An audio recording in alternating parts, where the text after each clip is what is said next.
Wow. What do I know? That's incredible. All right.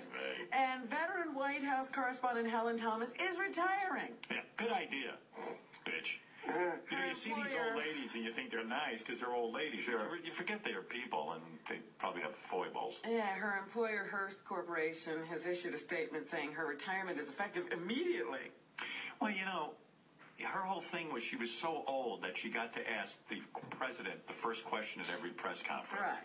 And I was even saying to myself, like who's hiring this woman? Like, first of all, her first question is always bullshit. Who needs that question? She never asked a good, provocative question anyway. She's not a great journalist. In fact, for a woman in the business that long, no one's ever heard of her. You only heard of her once she got old. Right. Her first question was, Abe, when are you going to free the slaves? That's right.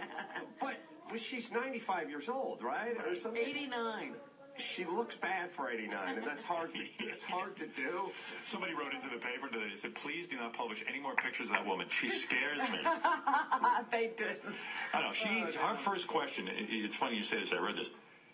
It was during, I think, the Roosevelt administration, and she asked, and this is relevant, why do we allow the Jews to live? And President Roosevelt wheeled up to her and he smacked her right in the head with his Why gun. are we getting in that whole German thing? Yeah, who cares? Job. Fuck the Jews. Sure. Yeah. Her retirement comes after her recent controversial remarks about Israel and the Palestinians. The 89-year-old journalist was captured on video saying Jews should, quote, get the hell out of Palestine.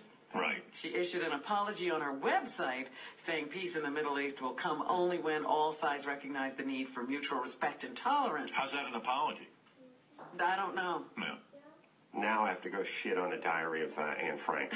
That was the part they clicked off. That was, she made a video of that. Boy, everyone hates the Jews, Howard. What the fuck? What did you guys do to anybody? Well, I think the final solution really is to have the Jews move to the moon. I've been an advocate of it. Yeah, she said they should leave Palestine. Yeah, and why not? She said they should go back. They said, well, where should they go back to? Poland and Germany. Now, there's a big reception. Yeah, things worked out really well there the last time. Yeah. She left that out of her histoy book. You know, the Jews, though, I mean, if you guys can complain when it's 76 degrees, imagine when there's no atmosphere. Oh, I can't breathe.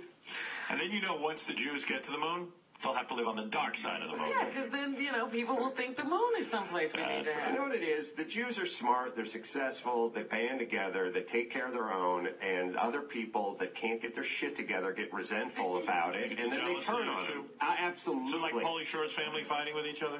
Listen, anytime someone has success, there's always going to be, there's one element that says we should emulate that, and there's another element that's much bigger that says we should throw them in a fucking volcano. Either way, we'll feel good. Why did Hitler not throw people in volcanoes? Wouldn't that have been easier than building ovens? I don't know. There's no volcanoes in Germany. Isn't that what what's her name, HellenThomas? Didn't she say why don't the Jews move to a volcano? Yeah. They should go to Island Krakatoa. East of Java. What else is in the news besides the Jews? She reported for the UPI news service from the White House for 50 Can I say this about Hitler quickly? Yes. You know, every time there's a maniacal dictator like Fidel Castro or Saddam Hussein, everybody in the guy's cabinet and all the countrymen grow the same funky facial hair that they have. You know what I mean? Like every guy had a mustache like Saddam Hussein. They take a picture and there'd be 80 guys would be chicks with a mustache. Well, you want to suck up to the leader? Right. And Fidel Castro, every guy had the Fidel Castro beard. Look at Freddie. Looks more and more like me every day. Now, one guy had the Hitler mustache. Like, it was such a fucked up look that even his closest men were like, sorry. Nobody adopted that. Sorry, I can't do. I can't do a half mustache. Yeah, and you know, there's probably one guy from the regiment that did have it, and he was called a brown noser. Hey, brown shirt, guess who's brown noser? And he was arguing, I had the stash in high school. Check the yearbook. You think anyone will ever grow a Hitler mustache in our lifetime? No, I mean, there's postmenopausal women who aren't intentionally growing. You're right. You know, in Cuba, Castro, you see all these guys with the big beards. His brother has the same exact beard. People hardly know Castro's not around when they have that beard. So it's... no Hitler mustache. No Hitler mustache. All right, Robin, what else is